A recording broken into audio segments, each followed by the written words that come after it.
उत्तर देते हैं कि आपने पूछा कि मरने वाले को क्या करना चाहिए। तैत्माद भारत तरवात्मा भगवान त्वरो हरि श्रोतव्य कीर्तिर्व्यत्मात् वृज्जैक्यता भयम। जल्दी मरने वाले को क्या करना चाहिए।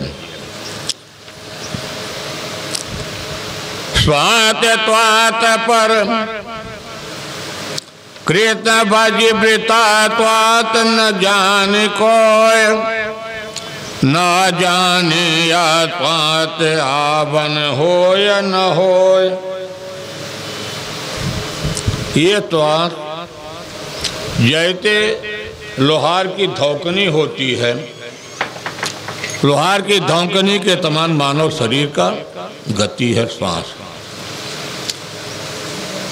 जैसे लोहार की धौकनी घुमाते घुमाते जब खड़ी हो जाती है, श्वास निकलना बंद हो जाता है। ठीक इसी प्रकार से मानव शरीर की कोई गारंटी नहीं है। चलते फिरते किसी प्रकार से परिस्थितियों में कैसे भी रहो, भगवान नारायण को याद करते हुए चलना चाहिए। ये महामुनि सुखदेव जी वर्णन करते हैं। कहते हंसते फिरते खाते नाचते गाते, चाहे जैसे जिस परिस्थिति में हो, भगवान नाम स्मरण कभी नहीं भूलना चाहिए। करते कर्म करहूँ विधि नाना, मन राखहूँ जहाँ कृपा निधाना। महामुनि सुखदेव जी कहते हैं जो मन है, मन को यदि कोई कहे कि बंधन कर लूंगा, मन बंधन नहीं होता। मन एक चीज में बंधन होता है, भगवान हरि स्मरण नाम। जब यह मन प्रभु के चरणों में डोर में जाके बंधेगी, तभी बंधन और मुक्ति का कारण। क्योंकि आपने पूछा कि बंधन मुक्ति का कारण, क्योंकि यह सकल संसार जगत भ्रमण, मन कभी भी अस्थायी नहीं रहता है। मन को अस्थायी करने का कारण एक ही है, भगवत गुणानुवाद, भगवान की कथा, भगवान का कीर्तन। यहाँ पर जाकर के मन राजन परीक्षित टिकता है।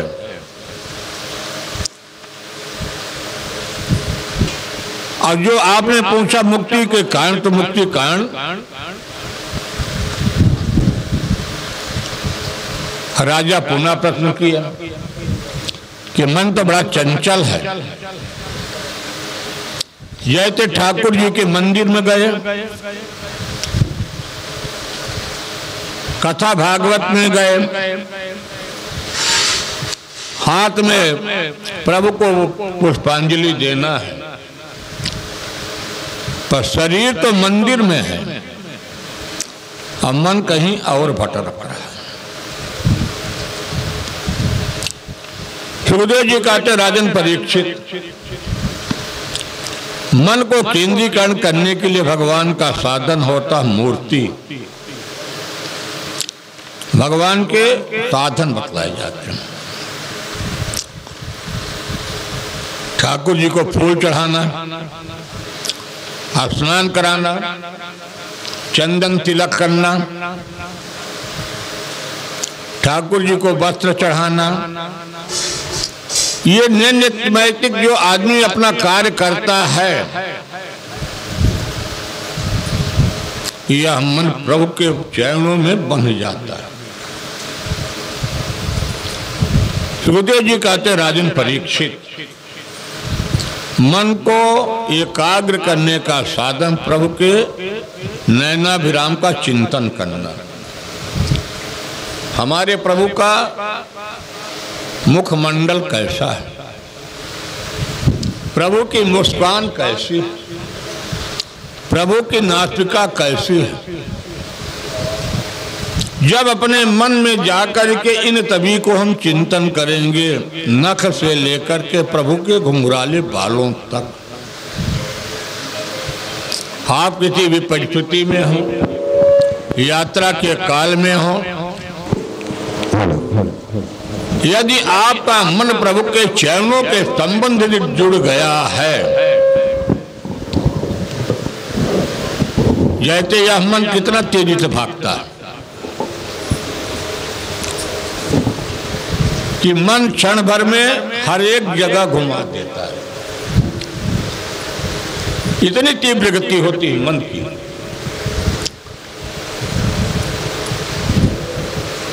मन इतना चंचल होता, सुखदेव जी कहते हैं, क्षण भर में तीर्थों का भ्रमण करा दिया। इसलिए अर्जुन को भगवान ने गीता में भी कहा है कि यह अर्जुन मन चंचल है। जैसे यह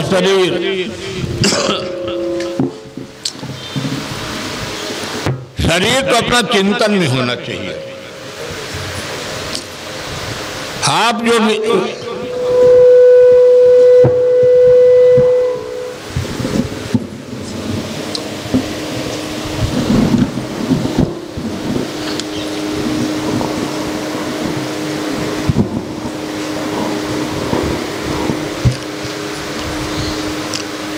तो राजा परीक्षित को दूसरा प्रश्न बताते हैं कि सबसे पहले गोविंद के चरणों में प्रणाम करना मन को कैसे लगाऊं। सुखदेव जी कहते, राजन परीक्षित, भगवान के चरणों में मन लगाने का 4 साधन है। पहला साधन जिता तनो जितस्वातो जितंगो जितेंद्रिया। पहले तो आप आसन लगाकर बैठने का अभ्यास होना चाहिए कि भगवान की पूजा या भगवान का ध्यान, योग, समाधि। तो पहले तो आधे घंटे, 1 घंटे, 15 मिनट एक आसन में बैठने का अभ्यास होना चाहिए। यदि आप 2 घंटे बैठ गए, 1 घंटे बैठ गए, ये आपके अभ्यास है। यानी सबसे पहला होता अभ्यास बैठने का। अब बैठने के जब अभ्यास आपको हो गया तो प्राणायाम एक दिन में तो आप ज्यादा नहीं कर पाएंगे, तो प्राणायाम करने का साधन होना चाहिए कि आप कितने मिनट तक प्राणायाम कर सकते हैं। सुखदेव जी कहते, राजन परीक्षित, पहले तो उठने का अभ्यास होना चाहिए। पहले तो उठने का अभ्यास होना चाहिए।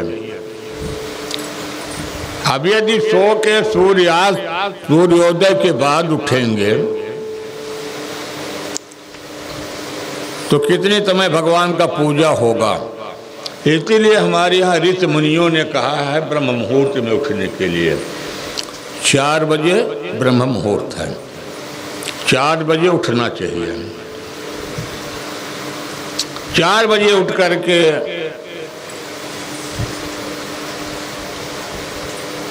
प्रभु के अपने नित्य नैमित्तिक कार्य करके, स्नान करके और पूजा, प्राणायाम, ध्यान, योग। सुखदेव जी कहते, राजन परीक्षित, ये जो हमारी हाथों की गदेलियां हैं, प्रभु के सबसे पहले सवेरे अपने इन हाथों के कर दर्शन करना चाहिए। कराग्रे वतते लक्ष्मी कर मध्य सरस्वती, हमारा जो बीच का भाग है ये सरस्वती जी का वास बतलाया जाता है। कर मौले चितौ प्रभाते कर दर्शनम, इसके बाद पृथ्वी को प्रणाम करना चाहिए। तीसरी बात संग को जीतना।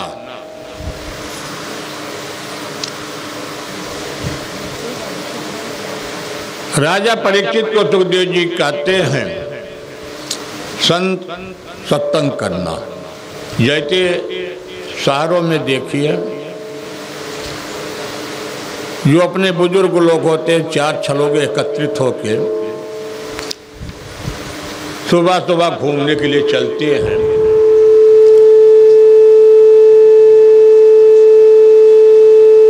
और घूमते हुए अपने चर्चा दिनचर्या को करते हुए अपने घर वापस आते हैं। पर यहाँ पर तो ये पर्दा जो होता है, आने के बाद अपने स्नान ध्यान करने के बाद किसी के गुण दोष को नहीं देखना चाहिए कि अमुक व्यक्ति किस प्रकार के है, अमुक व्यक्ति का संग कैसे है। राजन परीक्षित, पहले अपने को देखो।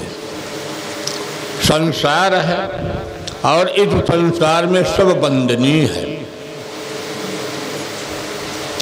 यदि हम संसार के प्राणियों को अपने नेत्रों से बंदनीय देखेंगे, वह व्यक्ति सामने वाला मुझे भी उसी हिसाब से देखेगा। राजन, यदि आप सत्संग करेंगे किसका, शराबी कबाबी, तो आप कितने भी अच्छे हो, पर जब सामने वाला देखेगा तो सामने वाला क्या बोलेगा कि अमुक व्यक्ति को मैं तो बहुत अच्छा मानता था पर ये तो अच्छे नहीं दिखे। लोगों ने पूछा क्या वो अच्छे नहीं दिखे? अरे भैया, आज मैं अपने नेत्रों में देखा कि वो जो शराबी व्यक्ति था उसके साथ पंडित जी घूम रहे हैं। संग का दोष लगता है, ये संग दोष होगा। इसलिए इन संगत से दूर रहना चाहिए। सत्संग किसका करना चाहिए? विद्वान या जो भी व्यक्ति, 4 लोग बैठे हुए सवेरे घूमने के लिए चले तो भगवत सत्संग हो रहा। किसी प्रसंग पर ले लीजिए, भगवान की कथा होने लगी, कीर्तन होने लगा, किसी कहानियाँ, ऐसे सत्संग करो। तो सुखदेव जी कहते राजन परीक्षित, संग करने से अपने में गुण भी आते हैं। कदाचित अपने अंदर कोई अवगुण भी है, अच्छे सत्संग में जाने के ऊपर हमारा वह अवगुण दूर हो जाता है। और जब अवगुण हो जाएगा तो धीरे धीरे अपने मन में, आचरण में वह सजीव परिवर्तन हो जाएगा। सुखदेव जी कहते राजन परीक्षित, सत्संग करना चाहिए विद्वान संत कथावाचक, जिनके जीवन में सदलक्षण दिखाई दे।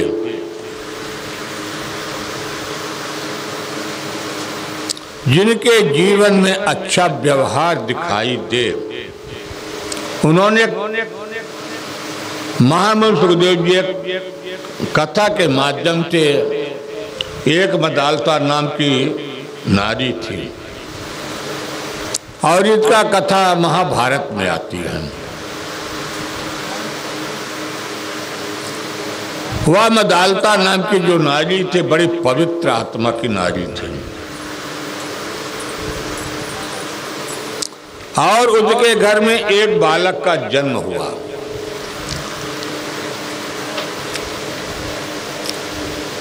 और वह मदालसा नाम की जो नारी है अपने पुत्र को बराबर उपदेश देती है,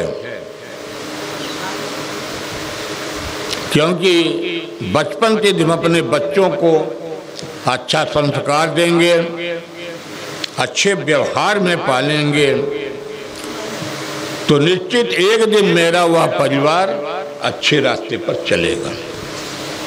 आयते मदालता अपने पुत्र को उपदेश देती है। परिणाम क्या हुआ?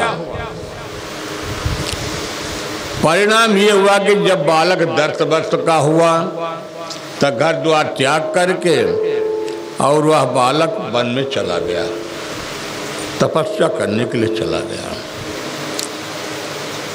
एक दिन राजा ने कहा कि देवी तुम्हारे जितने भी पुत्र हैं ये सब के सब महात्मा हो गए। तो मदालता कहा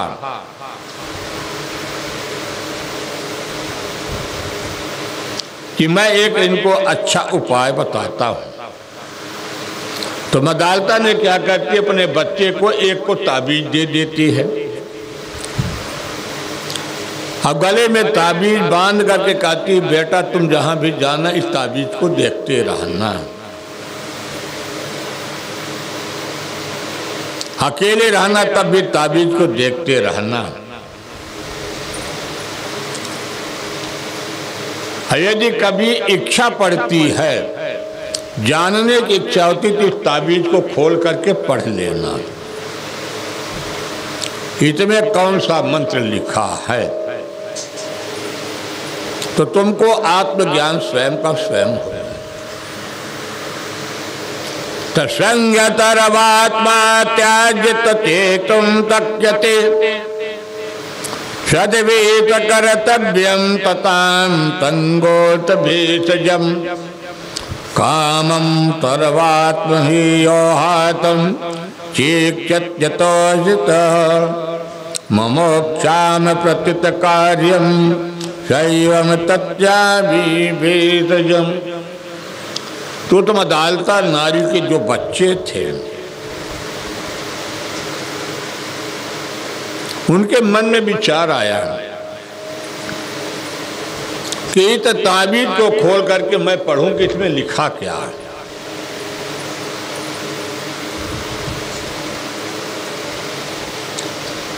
जब बालक ने उस ताबीज को खोल करके देखा, वो तो बालक उस ताबीज में पढ़ करके बड़ा आश्चर्यचकित किया। कभी भी तत्तन कुमार्गामियों तो नहीं करना चाहिए। आयते व्यक्ति तो संग करिए, सत्संग करिए जो जीवन में कुछ दे सके।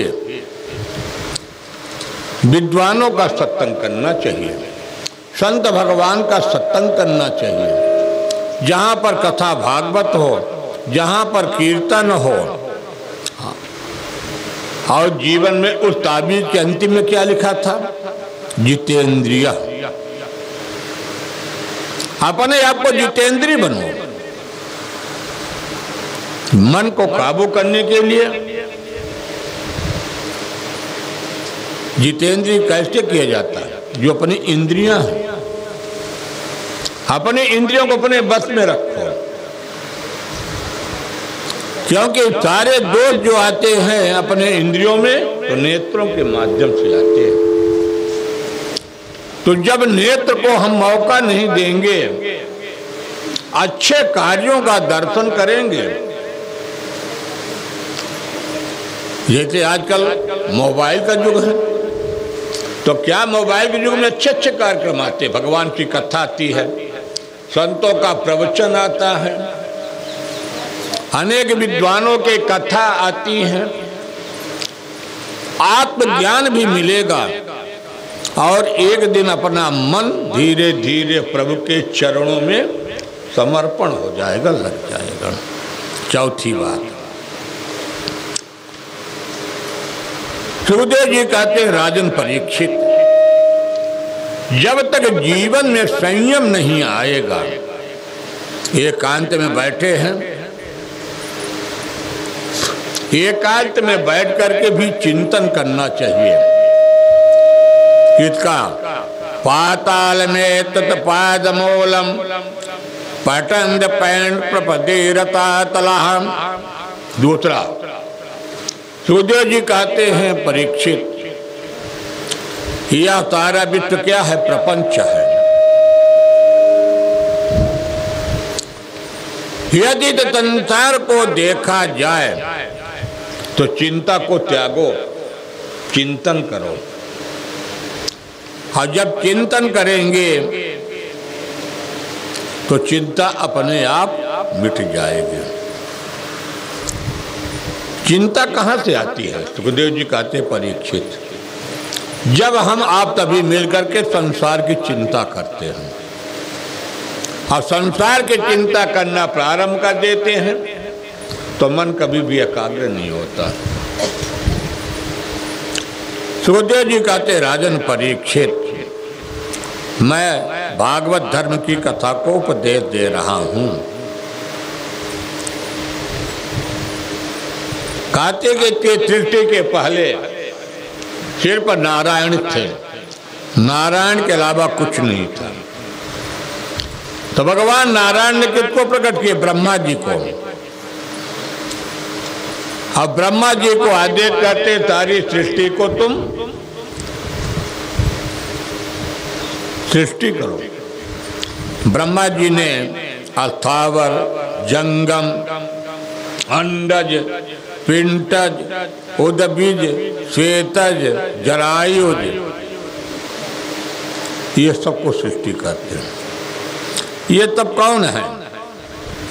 छोटे छोटे से जीव जो हमारे आपके नेत्रों में नहीं दिखाई देते, इतने छोटे जीव होते हैं। पसीनों से पैदा होने वाले शरीर से यदि शरीर में लोग कपड़े न साफ रखेंगे तो शरीर में भी छोटे छोटे कीटाणु पैदा हो जाएंगे। ये सारे सबकी सृष्टि करते हैं ब्रह्मा जी। एक बार ब्रह्मा जी के मन में विचार आया, अब ब्रह्मा जी के मन में विचार क्या आया कि सारा संसार तो सृष्टि कहाँ से करूं? यहाँ पर जल के अलावा कुछ भी नहीं था, चारों तरफ से जल था।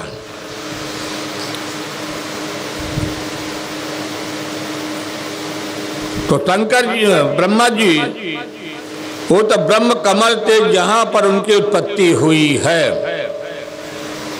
तो ब्रह्मा जी ने सोचा कि जल के भीतर जो डंठल होता, नार होता है, इसको चल करके खोजो कितनी गहराइयों तक है।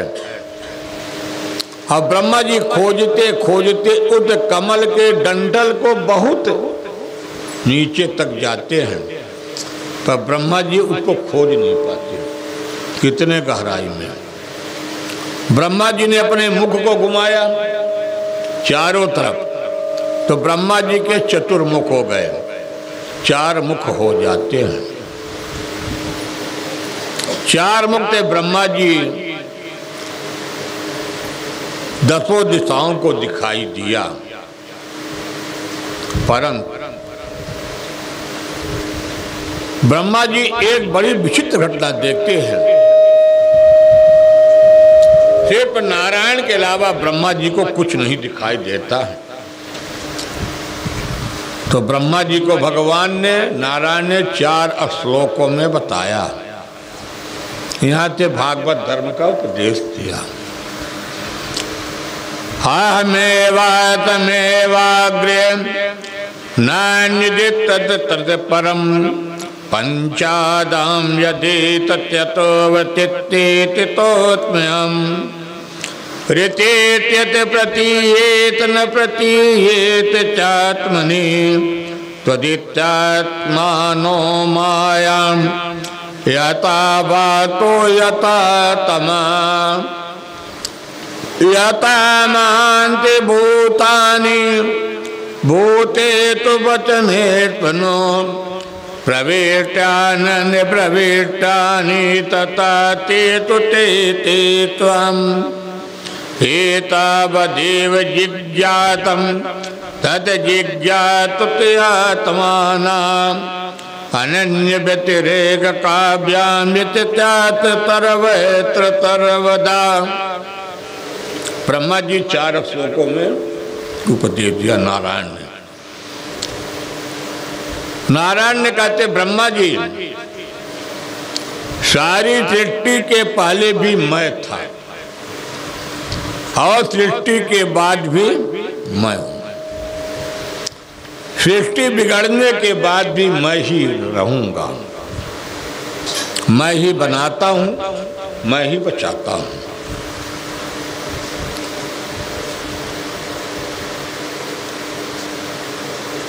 जैसे ठाकुर जी के लिए यदि आप कोई वस्तुओं को समर्पण कर दिया, अलंकारों का समर्पण किया, अब कुछ दिन में आपको मन में आया कि ठाकुर जी के यह अलंकार को तोड़वा करके और नया सा अलंकार बनवा दिया जाए, तो पूर्व का अलंकार मिला करके नया अलंकार बनवाने के लिए उसमें भी मिला देते हैं। तो क्या हुआ, सोनी ने उस अलंकार को गलाएगा, पिघलाएगा और फिर नया जाके अलंकार मिलाएगा। ठीक है, इसी प्रकार से ब्रह्मा जी को भी समझाते हैं कि जैसे अलंकारों से गलाया हुआ क्या बचता है, पहले गर्म होने पर पानी, जब ठंडा करते तो धातु बनती है। इसी प्रकार से सारा संसार भी है। जब पृथ्वी जल प्लावित हो जाती, डूब जाती है, तो भगवान ने क्या किया, यह संसार कुछ भी नहीं। सुखदेव जी कहते हैं, राजन परीक्षित, भगवान ने फिर अनेक, सुखदेव जी राजा परीक्षित को और सुनाते हैं, जो संसार में जितने भी चीज दिखाई दे रही हैं, प्रत्यक्ष या परोक्ष, उसी का नाम है माया। यथा महांत भूतानि भूतेत भूतात् वचने तुच प्रविष्टानि प्रविष्टानि तथा तेत्महम्। सुखदेव जी कहते, राजन परीक्षित, चीते जल पावक गगन तरीरा पंच रहित अति अधम शरीरा। 5 तत्वों से सारी संसार बना है, पृथ्वी, जल, तेज, वायु और आकाश। ये 5 तत्व हैं। आज तो 5 तत्वों से सारा संसार की सृष्टि हुई है। चाहे चींटी हो, चाहे कुत्ता हो, चाहे बिल्ली हो, चाहे मनुष्य हो, ये 5 तत्वों को मिला करके भगवान नारायण कहते के भीतर मैं ही हूँ। बाहर भी देखो तो मैं हूँ। चलने की शक्ति मैं ही देता हूँ, बोलने की शक्ति मैं ही देता हूँ, सब जगह मैं ही दिखाई देता हूँ। यह जो सारा संसार है, हे ब्रह्मा जी, इस संसार से तुम भी अलग नहीं हो। ऐसे संसार में तुम भी हो, परंतु मैं इस सारे संसार में व्याप्त हूँ, अब विद्यमान रहूंगा भी। इस तरह से भगवान ब्रह्मा जी को भागवत धर्म का उपदेश दिया और इसी का नाम भागवत है। भागवत का अर्थ होता है, 4 अर्थ अलग कर दीजिए, भगवान का भक्ति, भागवत अलग कर दीजिए। तो भगवान की भक्ति करने का साधन यह है श्रीमद् भागवत। तो भगवान के भक्त कौन कौन हुए? सुखदेव जी तो राजा परीक्षित करते भगवान के भक्त कौन कौन हुए। तो भगवान के जितने भी भक्त होते हैं उनके नाम बताते हैं। भगवान का पास न कोई जाति होता है, प्रभु के चरणों में जिनका संबंध जुड़ जाए, मन का संबंध जुड़ जाए, वही तो भागवत भगवान का भक्त कहलाता है। सुखदेव जी कहते, राजन परीक्षित, भगवान के भक्त कौन कौन हुए? बहुत लोग क्या करते हैं, कहते कि 5 बार स्नान करेंगे, किसी के स्पर्श किया हुआ जल नहीं पिएंगे, नाना प्रकार के प्रपंच बताते हैं। तो ये किसके लिए करते हैं? हम अपने शरीर की सफाई के लिए करते हैं। हमारे वस्त्र साफ सुथरे हो, हम अपने वस्त्र का सफाई इसलिए करते हैं कि वस्त्र में गंदगी ना हो। पर जब तो असली अपना साफ करने का मूल मंत्र, उसको तो साफ नहीं करते हैं। साफ करने का साधन मूल क्या है? अपना मन।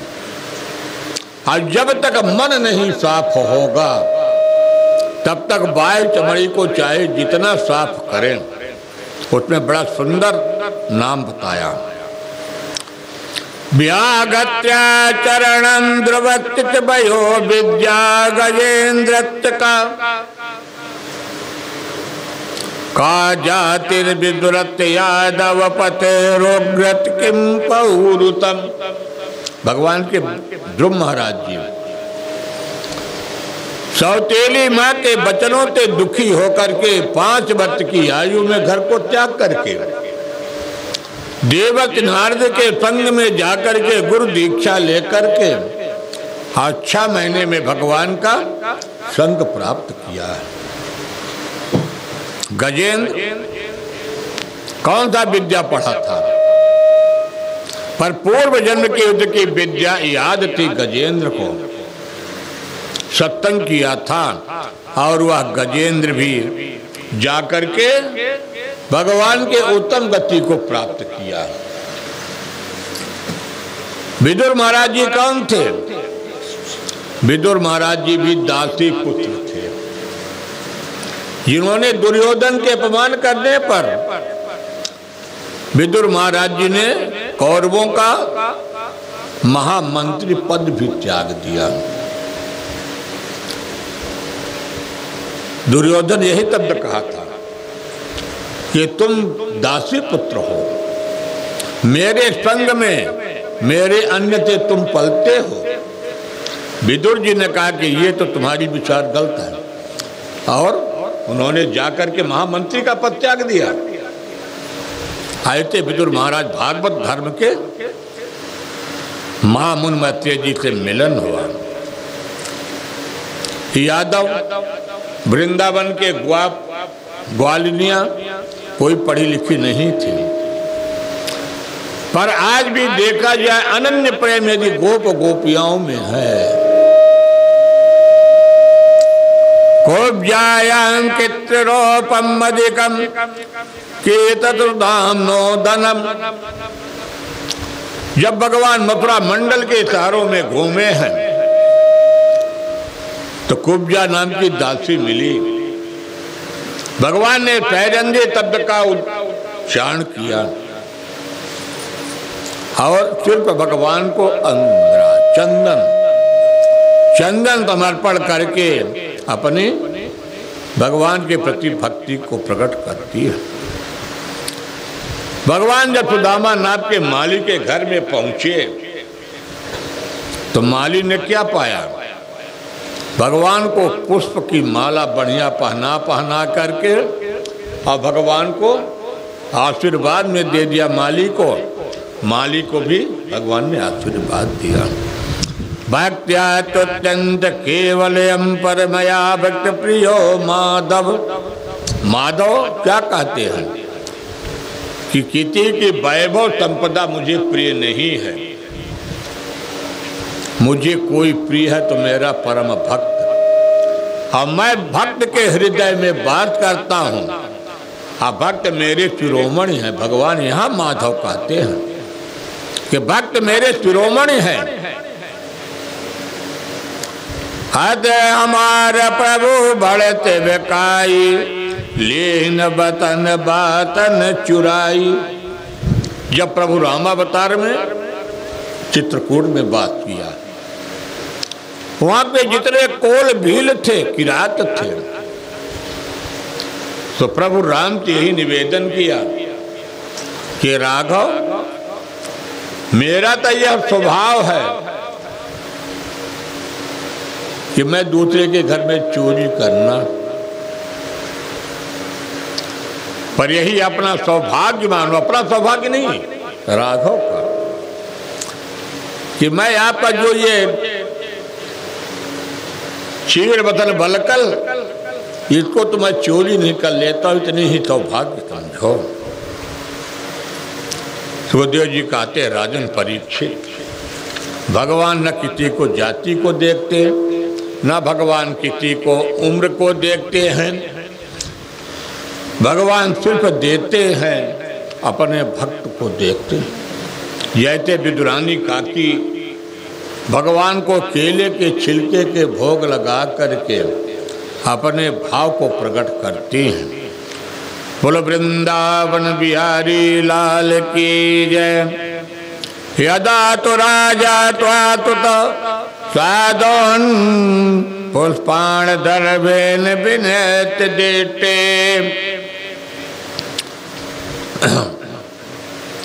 राजा परीक्षित महामंत्र सुखदेव जी से पूछते हैं विदुर जी के बारे में कि विदुर महाराज जी यह राज्य पाठ को कैसे त्यागा, क्योंकि कोई व्यक्ति सीधे राजपाट को तो नहीं त्यागता, कोई न कोई कारण होता है या कोई बहाना मिलता तभी प्रभु के चरणों में समर्पण की भाव आती है। जब इस प्रकार से प्रश्न करते हैं,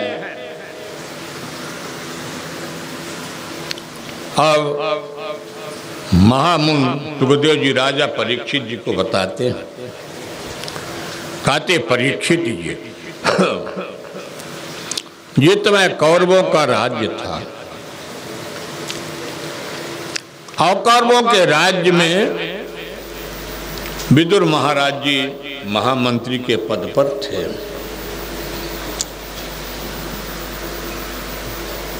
पांडवों के पास 5 भाई थे, पांडवों के पक्ष में भगवान नारायण थे।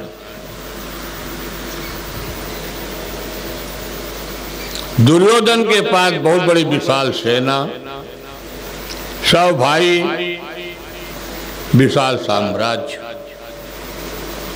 ये बात पर विदुर जी में समझाते हैं धृतराष्ट्र जी को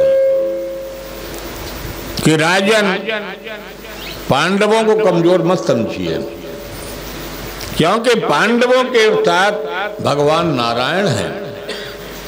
5 पांडवों के साथ भगवान नारायण, आप कितनी बड़ी विशाल सेना, संपत्ति, खजाना, वैभव, ये किसी काम का नहीं।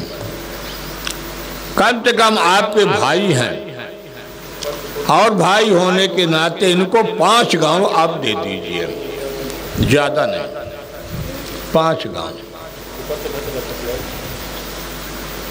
ऐसा विदुर महाराज जी ने धृतराष्ट्र जी से अनुरोध किया। कहते कि जो ये आपका साला है शकुनी, ये पूरे खानदान को बर्बाद करने वाला व्यक्ति है, और राजन, मैं पांडवों के बस की बात नहीं करता हूं। मैं एक महामंत्री होने के नाते आपसे सिर्फ एक उचित वार्ता कर रहा हूं। उचित वार्ता के बीच में दुर्योधन का प्रवेश हुआ, और दुर्योधन का जैसे प्रवेश हुआ, और दुर्योधन अपने कानों में शब्द को सुन लिया,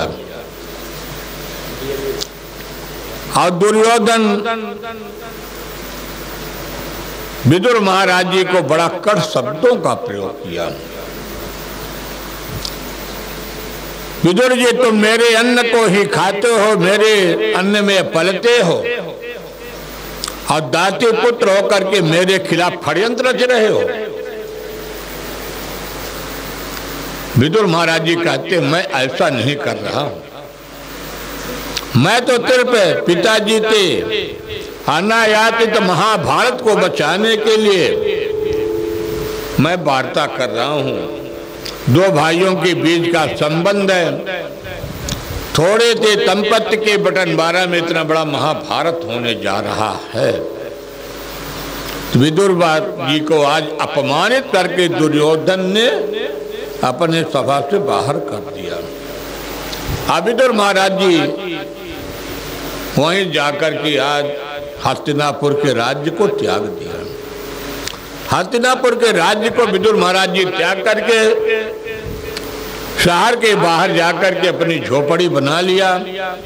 विदुरानी काकी को लेकर के अपने आश्रम में निवास कर लिया और कहते कि चलो महामंत्री के पद से मेरी मुक्ति हो गई, अब मैं बैठ करके सुंदर भगवान का भजन करूंगा। एकांत में जाकर के विदुर महाराज जी 12 अक्षर मंत्रों का जाप करते हैं। ओम नमो भगवते वासुदेवाय। विदुर महाराज जी अपने जीवन को बड़ा शांति समझ रहे हैं कि नाना प्रकार के जो जीवन का जंजाल है, आयु समाप्त हो जाती है, भगवान शरणागति नहीं मिलती। एक दिन भगवान शांति दूत बनकर के हस्तिनापुर आ रहे हैं। सुखदेव जी राजा परीक्षित को बताते हैं भगवान शांति दूत बनकर के दुर्योधन के यहाँ इसलिए आ रहे हैं, ये दो भाइयों के बीच में आपसी बंटवारा के कारण थोड़े से संपत्ति के विभाजन से इतना बड़ा महाभारत होने जा रहा है। विदुर महाराज जी को भी पता चला। आज हस्तिनापुर के जितने भी नगर के नगरवासी हैं, भगवान के सुंदर स्वागत करने के लिए बच्चे, बूढ़े, बालिकाएं सभी कतारबद्ध होकर के भगवान की पुष्प वृष्टि कर रहे हैं। विदुर महाराज जी अपने मन में विचार किया, इस अपार भीड़ में मैं भी देखूं, द्वारिका नाथ का दर्शन हो जाए। विदुर महाराज जी उसे एकांत में जाकर के जिस मार्ग से प्रभु जा रहे हैं, विदुर जी उसी लाइन के कतार में खड़े हैं। प्रभु तो हमारे अंतर्यामी हैं। अपने भक्तों की नजर विदुर जी की नजर टकरा जाती है। भगवान ने विदुर जी को इशारा कर दिया कि विदुर जी आप वापस जाइए। विदुर जी इशारा को समझ गए कि दोपहर का भोजन जलपान भगवान का मेरे आश्रम में होगा। जब आश्रम में मेरा भोजन पानी होगा तो ठाकुर जी के लिए कुछ सहारते मक्खन, दूध, मिश्री, मलाई ला ले। विदुर काका जाकर के विदुरानी काकी से कहते हैं, विदुरानी आज मेरे इस कुटिया में द्वारिकाधीश पधारने वाले हैं। विदुरानी काकी